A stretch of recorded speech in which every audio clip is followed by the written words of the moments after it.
굿모닝, 좋은 아침입니다. 오늘은 4월 28일 수요일입니다. 지난밤 그리고 지난 하루도 평안하셨죠? 오늘 새로운 하루를 시작하시는 여러분들의 삶 가운데 하나님의 인도하심과 보호하심이 그리고 동행하심이 함께 하시기를 기도하겠습니다. 특별히 우리 커버넌트 교회 성도님들께 부탁드립니다.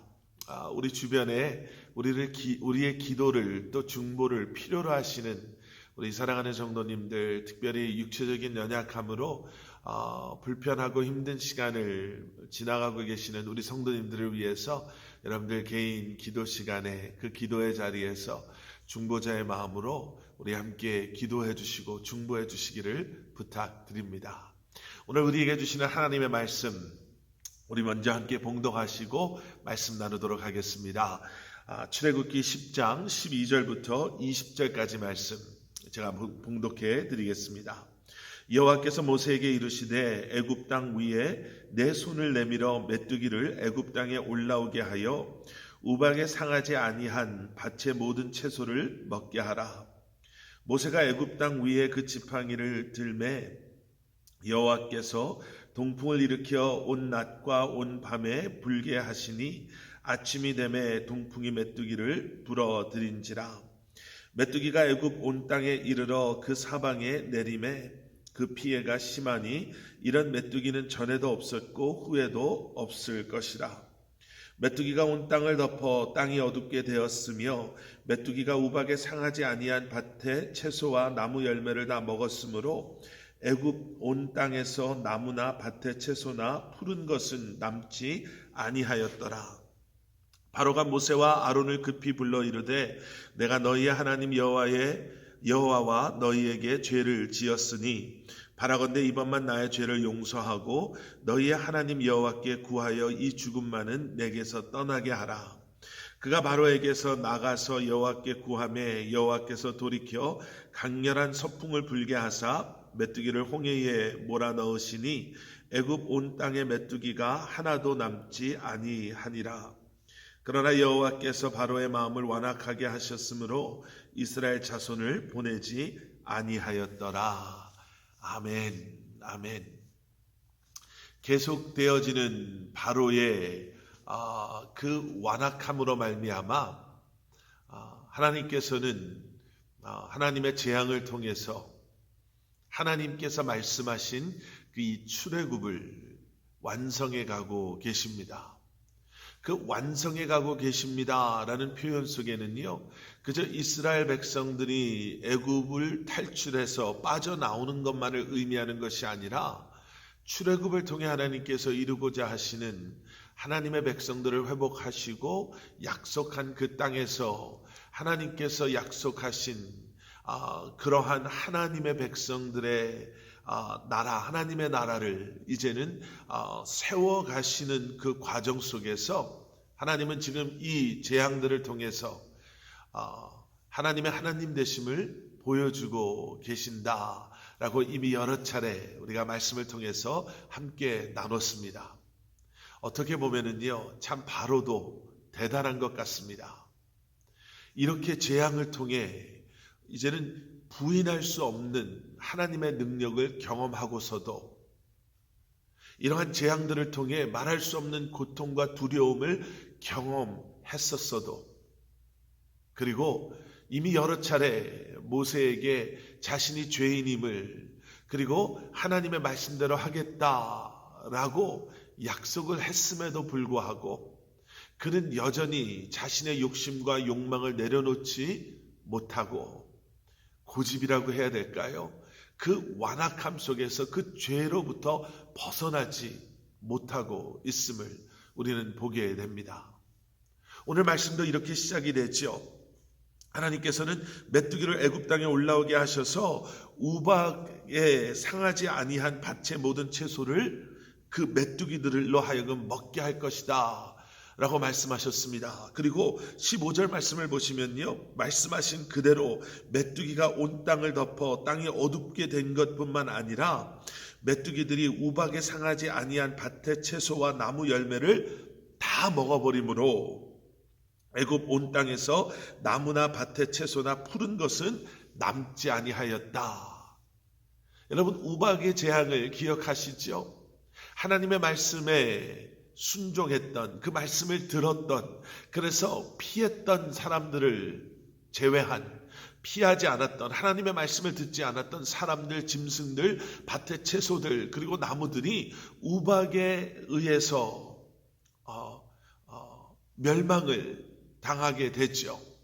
그들을 하나님께서는 우박으로 치셨습니다. 그리고 그 우박의 재앙에서 어떻게 살아남았던 그러한 채소들, 나무의 열매들이 이제는 메뚜기 재앙에서 메뚜기들에게 다 먹혀버리는 거죠.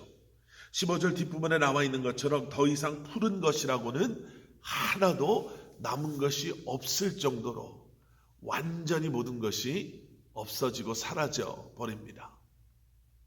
여러분, 우리의 고집의 결과는 이렇게 비참합니다. 우리의 회개하지 않은 죄, 하나님 앞에 변하지 않는 그 완악한 마음, 하나님을 대적하는 우리의 어리석은 모습의 결과는 이렇게 비참하게 끝날 수밖에 없음을 우리는 보게 됩니다. 성경에서 말씀하시는 것처럼 죄의 싹은 사망입니다. 그런데 여러분, 우리의 모습을 한번 생각해 보십시오. 하나님의 말씀 앞에 과연 우리는 어떻게 살아가고 있습니까? 하나님의 말씀 앞에 하나님께서 우리에게 원하시는 것은요, 우리가 가지고 있는 많은 경험과 우리가 가지고 있는 지식, 아니면 우리가 가지고 있는 정확한 상황 판단, 다른 사람들의 좀 좋은 훌륭한 조언, 이런 것들을 우리가 조합해서 우리 나름대로 내리는 그러한 액션 플랜이라고 할까요? 그러면 우리는 이런 계획을 가지고 이렇게 하면 좋은 결과를 기대해 볼 수 있지 않을까라고 하는 우리의 어떠한 적절한 판단, 정확한 결정이 아니라 이미 여러 차례 우리가 말씀을 통해 보아왔던 것처럼 하나님을 전적으로 신뢰함으로 말미암아 그 말씀에 온전히 순종하는 것, 그것이 하나님께서 원하시는 것임을 우리는 너무나도 분명히 알면서도 때로는 바로처럼 하나님의 말씀 앞에 타협하려고 하고 협상하려고 하고 우리의 생각을 주장하고 내려놓지 못하는 우리의 욕심과 욕망 때문에 우리 역시도 얼마나 하나님 앞에서 바로와 같은 모습으로 주님의 말씀 앞에 나아가는지, 여러분, 오늘 새로운 하루를 시작하시면서 다시 한번 그러한 우리의 모습을 주님 앞에 철저히 회개하고 다시 한번 순종함으로 이 날을 살아갈 수 있게 해달라고, 주님만을 바라보고 주님 말씀만을 붙잡고 살아갈 수 있게 해달라고 다시 한번 회개하고 결단하며 믿음 안에서 주님의 이름을 부르며 기도하며 이 한날을 시작해야 될 줄 믿습니다. 그런데 여러분, 오늘 말씀 속에서요, 참 흥미로운 그러한 표현들을 우리는 발견하게 됩니다. 그리고 우리에게 위로가 되는, 그리고 우리에게 확신을 주는 그런 말씀이기도 하죠. 하나님께서 메뚜기 재앙을 내리시면서요, 바람을 이용하십니다. 동풍을 불게 하셔서 그 동풍을 따라 메뚜기들이 들어오게 하시고, 그리고 서풍을 불게 하셔서 그 서풍을 따라 메뚜기들을 홍해에 빠뜨리시고 그리고 몰아 넣으시죠. 그런데 여러분, 잘 생각해 보시면요, 여기에서 조금 이해가 되지 않는 부분이 있습니다. 여기서 사용된 그 동풍과 서풍은요, 뜨거운 바람 그리고 바닷바람으로도 이렇게 번역이 될 수 있는 단어라고 합니다. 애굽에서 뜨거운 바람이다 라고 한다면 뜨거운 바람은 주로 광야, 사막에서 불어오는 바람이겠죠. 그리고 그 바람은 동쪽에서 불어오는 바람이 아닌 남쪽에서부터 불어오는 바람이었을 텐데 왜 동풍이라고 했을까?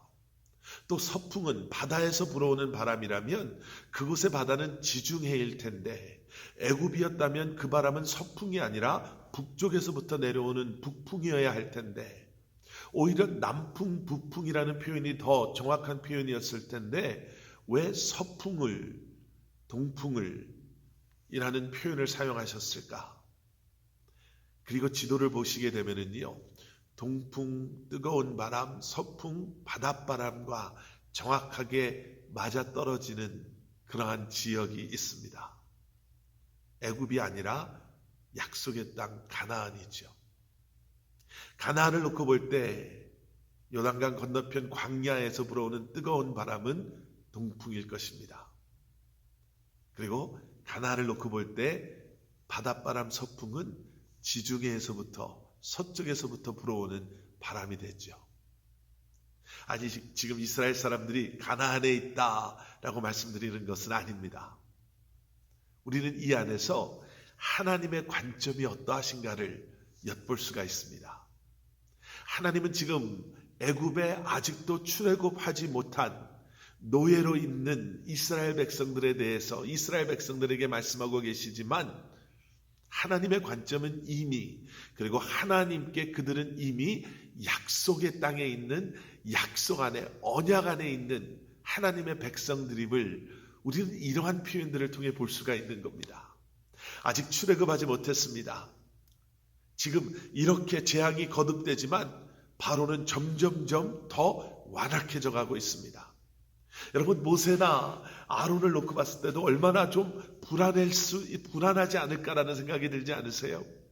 이렇게까지 하셨는데도 변하지 않는 바로를 보며, 야, 이거 결국 이러다 우리 다 죽게 되는 거 아닌가? 이러다 이 모든 것이 수포로 돌아가는 게 아닌가라는 생각이 들지 않을까요? 이스라엘 백성들도 마찬가지겠죠. 그런데 그들을 향해 하나님께서는 분명히 말씀하십니다. 너희들은 이미 택함 받은 언약 안에 있는 나의 백성이다. 아직 너의 눈에 보이는 것이 현실이, 현 상황이 아무것도 변한 것 같지 않고 오히려 너희들도 덩달아 어려움과 고통을 경험하는 것 같지만, 나에게 너희들은 이미 언약의 백성, 내 백성이다 라는 것을 확인시켜주는 그러한 표현이 아닌가 생각해 봅니다. 여러분, 우리는 어떠한 관점을 가지고 살아가고 있습니까? 우리는 어떠한 마음을 가지고 살아가고 있습니까? 말씀의 관점을 가지고 여러분, 이날도 살아가시기를 주님의 이름으로 축복합니다. 현실의 관점, 그래서 하나님의 말씀을 자꾸 잊고 사는 것이 아니라 말씀, 그 언약, 하나님의 신실하심, 주님과 함께함, 하나님의 백성 언약 안에 이미 들어와 있는 구원받은 그러한 하나님의 백성들로서 오늘도 여러분 그러한 믿음의 관점을 가지고 우리의 상황이 어떻든지 간에, 어떠한 어려움 가운데 계시든지 간에 나는 이 모든 것을 통해서 선을 이루실, 이미 선을 이루신 하나님의 자녀요, 하나님의 계획하심 가운데 살아가고 있습니다 고백하고, 이 또한도 이겨내시고 흔들리지 않는 주님을 향한 온전한 마음으로, 믿음으로 이 한날을 살아가시고 승리하시는 여러분들 되시기를 주님의 이름으로 간절히 축원합니다. 함께 기도하시겠습니다. 주님, 믿음의 관점, 말씀을 붙잡고 이제는 그 말씀 안에 거하며 주님과 동행하며 어떠한 상황, 어떠한 어려움, 어떠한 아픔 속에서도 이제는 흔들리지 않는 온전한 믿음의 마음으로, 그러한 아버지 하나님 관점으로 신앙의 고백을 가지고 살아가는 저희들 되게 하여 주시옵소서. 우리의 마음이 늘 주님께로 향하고 우리가 늘 주님 안에 거하며 주님만을 위해 살기를 소원하오니 성령 하나님, 우리를 붙잡아 주시옵소서. 특별히 우리 주변의 육체적인 연약함으로 주님 고통의 시간을 보내고 있는 성도님들을 위해서 함께 중보하며 기도합니다.